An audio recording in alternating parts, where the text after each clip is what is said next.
Hello दोस्तों, आज हम कक्षा 5वीं का हिंदी विषय पढ़ेंगे।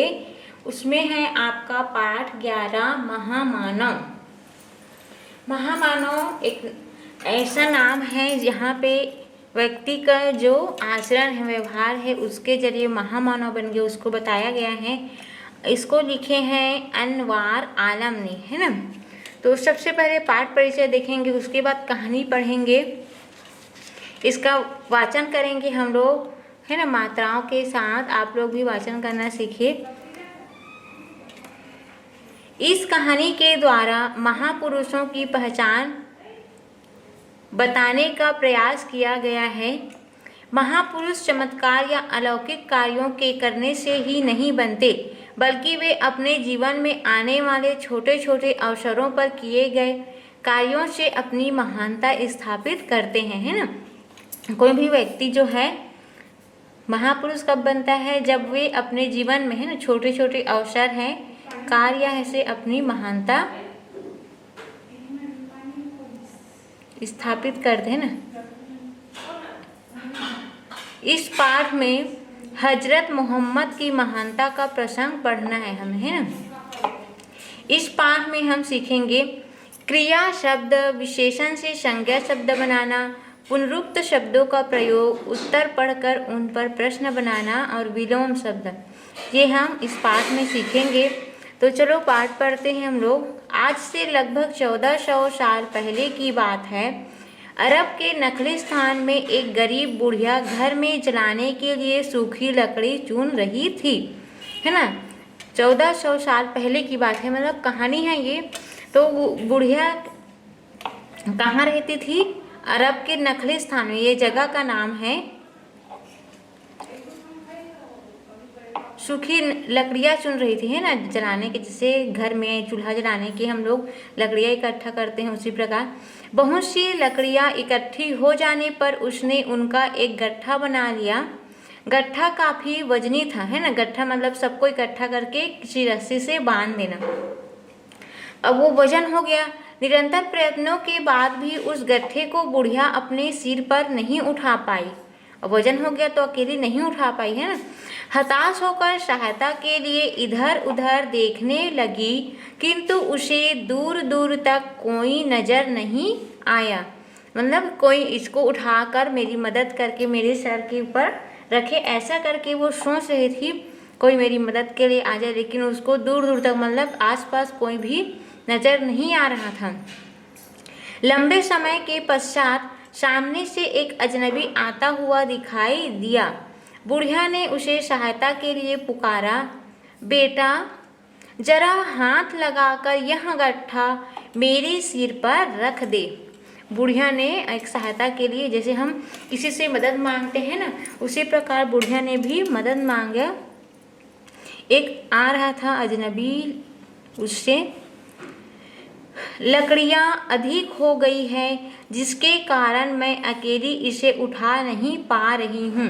मेरी सहायता कर, अल्लाह तेरा भला करेगा। बुढ़िया उससे मदद मांग रही है ना, जो अजनबी व्यक्ति आए उनसे, आप मेरी मदद करो, आपका अल्लाह मतलब जो भगवान है वो आपका मदद करेगा, भला करेगा।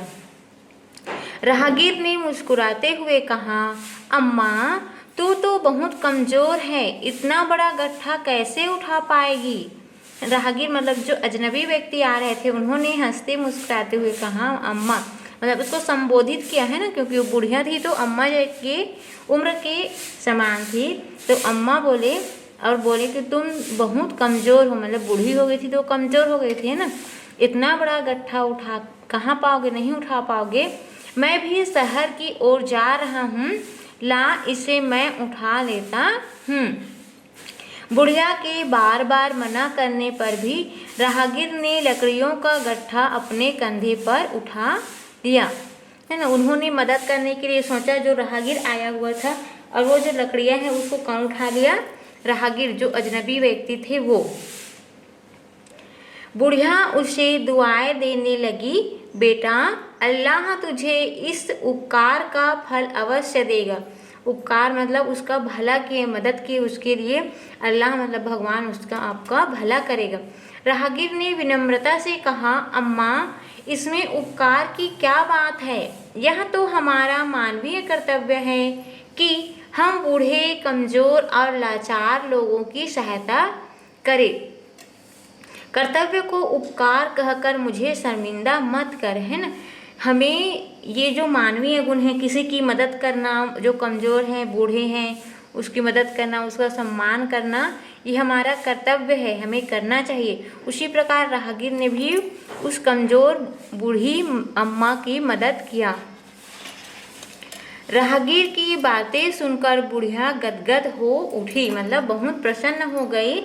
उसने ममता भरे स्वर में कहा, तुम बहुत भले आदमी हो, तुम्हारे विचार कितने अच्छे हैं बेटा।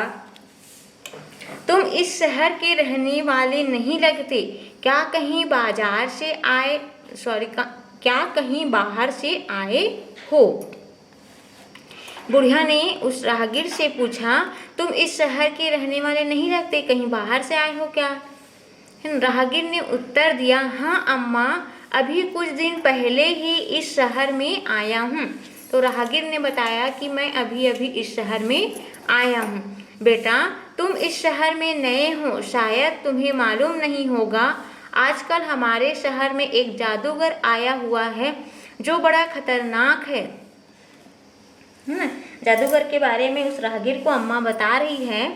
लोग कहते हैं उसने यहाँ के बहुत से लोगों को अपने कब्जे में कर लिया है, मतलब अपनी कब्जे में मतलब पकड़ लिया है, या अपने हिसाब से जादू करके उसको काम करवा रहे होंगे।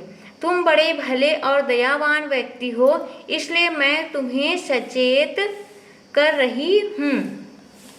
सचेत करना मतलब उसे बताना, अवगत कराना पहले से। उस जादूगर से बचकर रहना, कहीं वह तुम्हें भी अपना गुलाम ना बना दे। गुलाम मतलब अपने कब्जे में कर लेना, अपने अनुसार, अपने इच्छा अनुसार काम करवाना। अम्मा क्या तूने उसे देखा है? राहगीर ने विनम्रता पूर्वक उस बुढ़िया से पूछा। राहगीर ने पूछा अम्मा से, क्या आपने उसे देखा है? उसके बारे में इतना जो बता रहे हो। बुढ़िया ने कहा, नहीं मैंने उसे नहीं देखा, लेकिन लोगों से उसके बारे में बहुत सुना है। बुढ़िया अपनी धुन में कहती चली जा रही थी, जानते हो उस जादूगर का नाम क्या है? बुढ़िया जो है, जो अम्मा है, वो सुनी सुनाई बातें है ना, किसी से सुने हैं, अपने पड़ोसी से या गांव वाले से, जादूगर के बारे में उसको बता रहे हैं राहगीर को कि वो कैसा है। अगर वो देख ही नहीं है तो भी से ना, और उसके बारे में बताते हुए चली जा रही थी और रास्ता कटते जा रहा था। राहगीर ने कहा, नहीं मुझे नहीं मालूम उस जादूगर का नाम। बुढ़िया ने बताया, उसका नाम मोहम्मद है, वह एक बहुत बड़ा जादूगर है, उससे जो भी मिलता है वह उसका गुलाम बन जाता है। वो बता रहे हैं उसका नाम क्या है, मोहम्मद है, और उससे जो भी मिलता है तो वो गुलाम बन जाता है, मतलब उसके इच्छा के अनुसार काम करने लग जाता है। तुम उससे हमेशा बचकर रहना। राहगीर शांत मन से उसकी बातें सुन रहा था, है ना। बुढ़िया जो बता रही थी उसकी बात शांत मन से सुन रहा था। इस तरह बातें करते करते वे दोनों शहर तक आ गए, है ना। बात करते करते रास्ता जल्दी कट जाता है। शहर में चारों ओर बड़ी चहल पहल थी, मतलब लोगों का आना जाना, वाहनों का आवाज आना, चहल पहल थी, मतलब वहाँ सब कुछ न कुछ खरीद रहे थे, आ रहे थे, जा रहे थे। राहगीर अपने कंधे पर लकड़ी का गट्ठा उठाए चुपचाप उस बुढ़िया के साथ चल रहा था। रास्ता चलने वाले अचरज में डूबे, कभी उस बुढ़िया को तो कभी उस राहगीर को देखने लगे, है ना। जो रास्ता में चल रहे थे व्यक्ति, उन लोग उस बुढ़िया को देखते, कभी तो उस राहगीर को देखते। चलते चलते एक मोड़ पर बुढ़िया का घर आ गया। बुढ़िया ने कहा, बस वो सामने वाले ही मेरा मकान है। अपने मकान के बारे में उन्होंने बताया राहगीर को, अम्मा ने। राहगीर ने मकान के सामने लकड़ी का गट्ठा उतार दिया और बुढ़िया से जाने की अनुमति मांगी, है ना। गट्ठा को वहाँ रख दिए घर के सामने और उससे जाने के लिए विदा लिए, अनुमति मांगी कि मैं जा रहा हूँ करके। बुढ़िया ने उस सहायता करने वाले दयालु राहगीर को ढेर सारी दुआएं देते हुए कहा, मैं भी कितनी मूर्ख हूँ, इतना लंबा रास्ता तय कर लिया, सारी बातें कर ली, लेकिन अब तक तुम्हारा नाम नहीं पूछा, है ना। कभी कभी क्या होता है, हम लोग बात करने के धुन में रहते हैं कि उसका सामने वाले का परिचय ही नहीं पूछ पाते। वैसे ही अम्मा भी जादूगर के बारे में बता रही थी, तो जो राहगीर थे उसका परिचय भी नहीं पूछ पाई, तो उसको बोल रही है ना। देखिए बेटा, जाते जाते अपना नाम बताते जाओ, उसका नाम पूछ रही है ना। राहगीर ने मुस्कुराते हुए कहा, रहने दे अम्मा, मेरा नाम जानकर क्या करेगी, मेरा नाम सुनकर तेरा विश्वास टूट जाएगा, है ना। राहगीर ने बोला कि मेरा नाम मत जानो, मेरा नाम जानोगे तो आपका विश्वास टूट जाएगा। बुढ़िया ने हट करते हुए कहा, नहीं, तुम्हें अपना नाम बतलाना ही पड़ेगा। उसने जिद किया, है ना। बुढ़िया के बहुत आग्रह करने पर राहगीर ने कहा, तो सुन, मेरा ही नाम मोहम्मद है, मैं वही आदमी हूँ जिसे तू जादूगर, निर्दयी और ना जाने क्या क्या समझती है।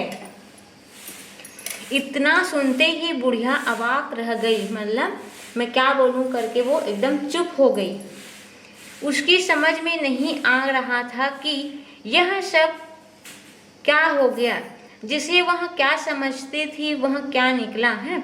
उन्होंने जादूगर के बारे में गलत बातें सुन रखी थी ना, और जबकि जो जादूगर है वो मदद किया था, जो बूढ़ी अम्मा है उसका मदद किया है, तो वो भला आदमी निकला। वो पूरा गट्ठा बहुत दूर से उठाकर पूरे उसके घर तक लाया, तो वो क्या हुआ, दयालु आदमी निकला, है ना, वो बुरा आदमी नहीं था। लज्जा से उसका मस्तक झुक गया, वह राहगीर से क्षमा याचना करने लगी। उसको पता नहीं था कि जो राहगीर है वो मोहम्मद है, और वो जो है जादूगर के बारे में गलत गलत बातें बोल रही थी, जो सुनी हुई थी उसको, है ना। राहगीर ने उसे सांत्वना देते हुए कहा, अम्मा, अज्ञानतावश कही गई बातों पर लज्जित होने की आवश्यकता नहीं है।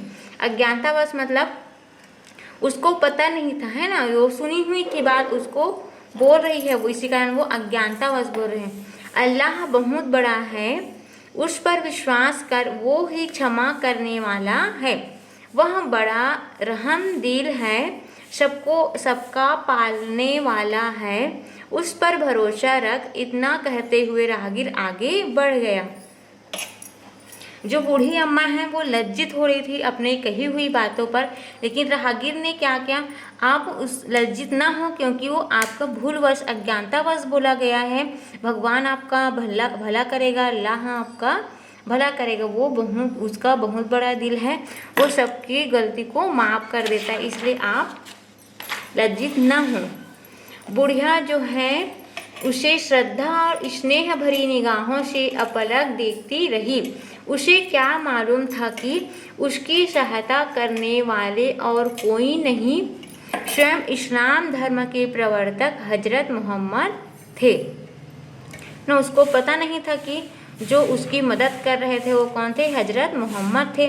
वह लज्जा और पश्चाताप की पीड़ा से तड़प उठी और अल्लाह से क्षमा याचना करने लगी, है ना। अल्लाह मतलब जो भगवान है ना, वो अल्लाह से क्या करने लगे, क्षमा याचना करने लगे कि मैंने किसी व्यक्ति को इतना बड़ा बुरा भला कह दिया, इसलिए मुझे क्षमा करे करके भगवान से क्षमा याचना करने लगे। तो चलो अब हम लोग शब्दार्थ देख लेते हैं। ये जो कहानी है बहुत ही शिक्षाप्रद है, किसी को बिना जाने कुछ नहीं बोलना चाहिए, है ना बच्चों।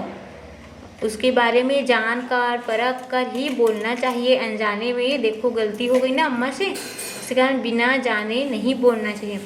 हताश में होता है निराश, सांत्वना में होता है दिलासा, अवाक में होता है बोल ना पाना।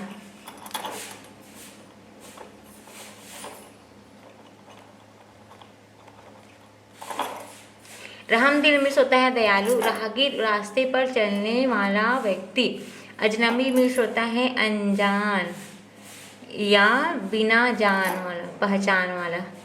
अब पलक मीन्स होता है बिना पलक झपकाए।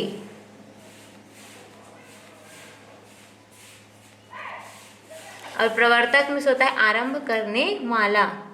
देखिए यहाँ पे नखलिस्तान के बारे में बताया है, मरुस्थलीय प्रदेश में स्थित हरा भरा स्थल जहाँ पेड़ पौधे उगते हैं।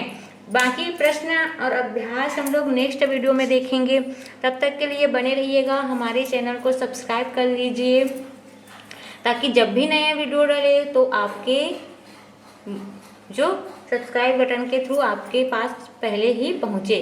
बाय बाय दोस्तों, हैव अ नाइस डे।